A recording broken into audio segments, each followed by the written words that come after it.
Fala aí pessoal, sou Jorge Nicola, bem-vindos a mais um vídeo do canal, sempre bom ter vocês por aqui, sem perder tempo, só queria pedir para deixarem like, para que se inscrevam no canal e comentem tudo o que quiserem nesse vídeo. Quanto mais engajamento de vocês, mais esse vídeo chega para outras pessoas. E eu quero Falar em Vascão, preparação para encarar o Criciúma já começou, tá? Será que, enfim, o Payet vai voltar? Pedrosa, e o Payet e o Medel? Eu acho que essa é a maior pergunta que faz o vascaíno no último jogo. Já entende a falta que faz o Medel, né? Sem dúvida alguma, é um cara que é o capitão do time, mas que também tem uma questão da atenção. O Vasco peca muito nessa questão da atenção, na cobertura de perímetro do goleiro, na atenção nas bolas aéreas. E o Medel é um cara que não só tem atenção por si só, mas como capitão ele consegue também orientar a defesa. A gente lembra que ele está com uma situação delicada de família, a mãe dele está muito doente, ele estava no Chile pelo menos até ontem, mas a expectativa do Vasco é que ele volte nessa semana, ele tem treinado lá particularmente no Chile e que ele fique à disposição para a partida contra o Criciúma. A ideia do Vasco é essa, como titular, como capitão, para que ele jogue. Em relação ao Payet, eu sei que ele já está na transição, fazendo trabalhos com bola, e nessa semana, entre hoje e amanhã, haverão alguns testes para ver se ele realmente tem condições e não sente nenhuma dor. Se ele continuar sentindo dor, obviamente o Vasco vai preservar, mas se ele não sentir dor no joelho, ele vai para o jogo, mesmo que seja para ficar no banco de reservas, porque todos entendem que ele é o ponto fora da curva em relação à capacidade técnica. E a gente pode olhar esse ponto fora da curva no Campeonato Carioca, Vene Casagrande.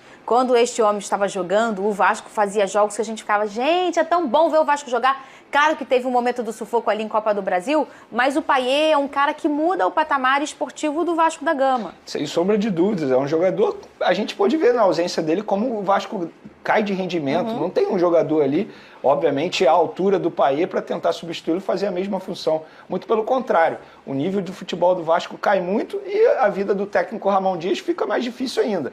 Mas a presença do Payet no banco de reservas, querendo ou não, já dá um pouco de medo no adversário, né? Porque a qualquer momento ele pode entrar e mudar o jogo. Estamos falando de um jogador que é super decisivo e vai decidir muito o jogo para o Vasco da Gama, como decidiu em 2023. Então é esperar para ver se o Payet de fato retorna aí. Quando ele retornar, com certeza a vida do Vasco ficará mais fácil. A gente estava relembrando aqui a última vez que o Criciúma encontrou o Vasco na Série A, porque teve esse jogo de 2022 na Série B, mas na Série A.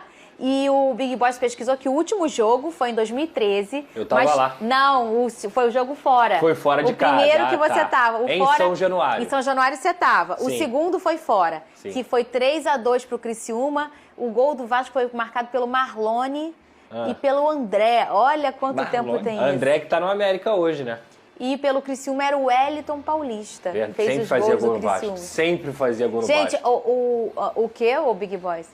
O desse ano, Pois é, mas eu não vou repetir isso, não.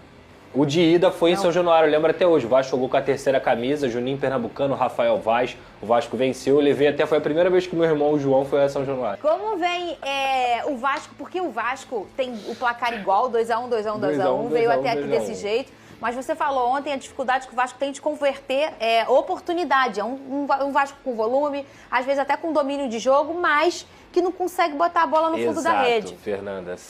Nos 3 jogos, o Vasco tem uma média de 16 finalizações por jogo, foram 49 finalizações, é o time que mais finaliza dentro do Campeonato Brasileiro, mas não tem conseguido converter. Vale lembrar, é claro também, o Vasco teve 2 gols impedidos de impedimentos completamente ajustados, que foi justamente aquele lance do Verratti contra o Red Bull Bragantino e de novo o Verratti em relação ao Fluminense. Mas nessa partida, inclusive na próximo sábado, contra o Criciúma, a gente pode ter aí uma surpresa boa, que no caso é o Ryan como titular. O Rossi não conseguiu jogar tão bem contra o Fluminense, e todas as partidas o Ryan tem entrado no lugar do Rossi, e mesmo tendo perdido um gol, a gente tem que lembrar que o Ryan é um atleta de 17 anos, é um garoto, está maturando ainda, e toda vez que entra consegue criar oportunidades para o Vasco da Gama. Então há sim a possibilidade desse cara começar como titular, e desejo toda a sorte porque talento. O Vasco sofre da ausência do seu meio de campo, né? Sem Payet, sem Paulinho, sem Jair. O Payet, se Deus quiser, vai voltar logo, né? Parece que pode ser até contra o Criciúma. Paulinho e Jair não vão jogar tão cedo. Mas o Vasco não tem um meio de campo, né? Não tem um meio de campo. Não tem um meio campo produtivo. Tem jogadores dispostos a brigar, a correr, a ocupar espaço. Mas não é que não tem um gênio, não tem um cara cerebral. Não é nem cerebral genial. É um cerebral normal. Aquele cara que vai botar a bola no chão e vai distribuir o jogo. O Vasco não tem. Sem o Paulinho, sem o Jair, sem o Payet. Então faz falta isso, mas defensivamente combateu. Não dá para a dupla de zaga mais alta tomar um gol do Ganso entre os dois de cabeça. Você bota uma dupla de zaga alta é justamente para combater isso. Não pode. Mas eu achei que combateu até certo ponto defensivamente o Vasco. Eu não achei um jogo terrível, não. Achei até que o Vasco jogou no mesmo nível do Fluminense, no mínimo. No segundo tempo foi melhor. Mas eu fico naquela preocupação do ano passado do América, aquele time que não merecia perder jogo nenhum, mas que foi perdendo todos e foi rebaixado. O Vasco para mim, não fez jogo para perder nem para o Fluminense nem para o Bragantino, mas perdeu. E é isso que conta.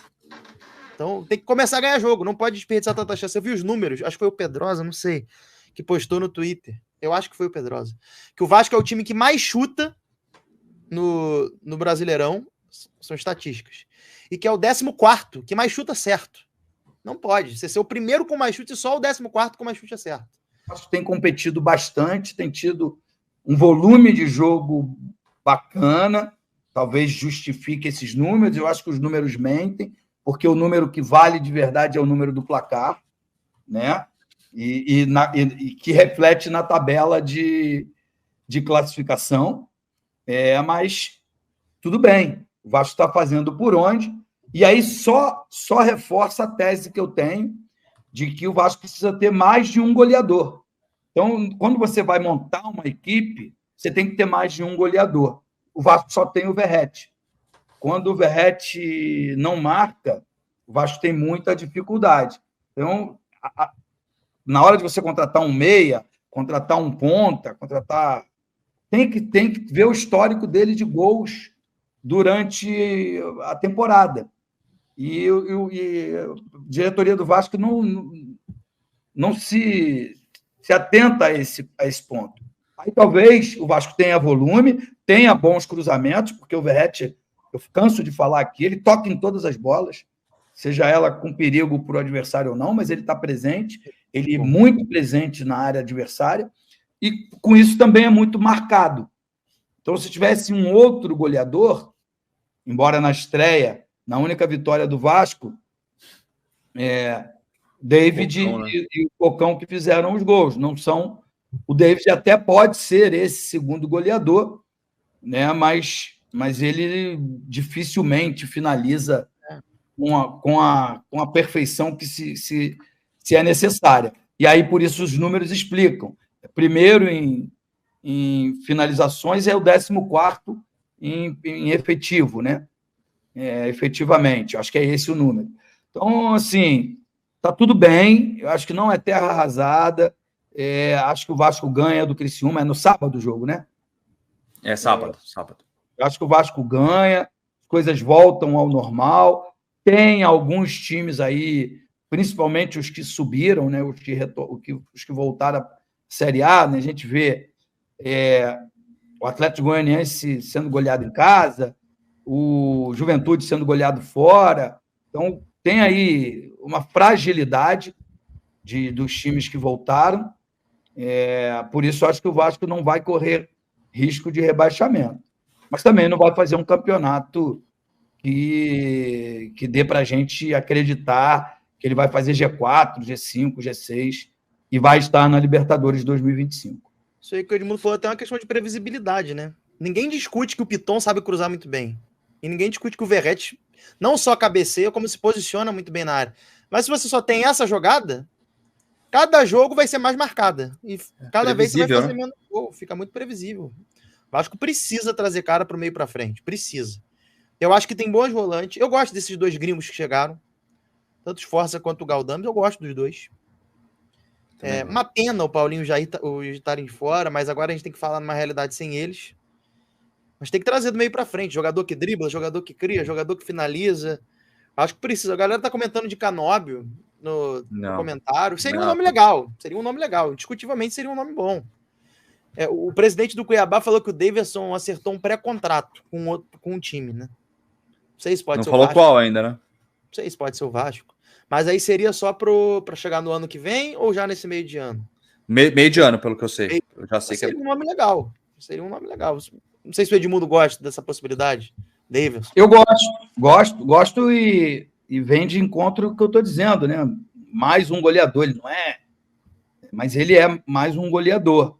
Mas ele é da função do Verratti, né?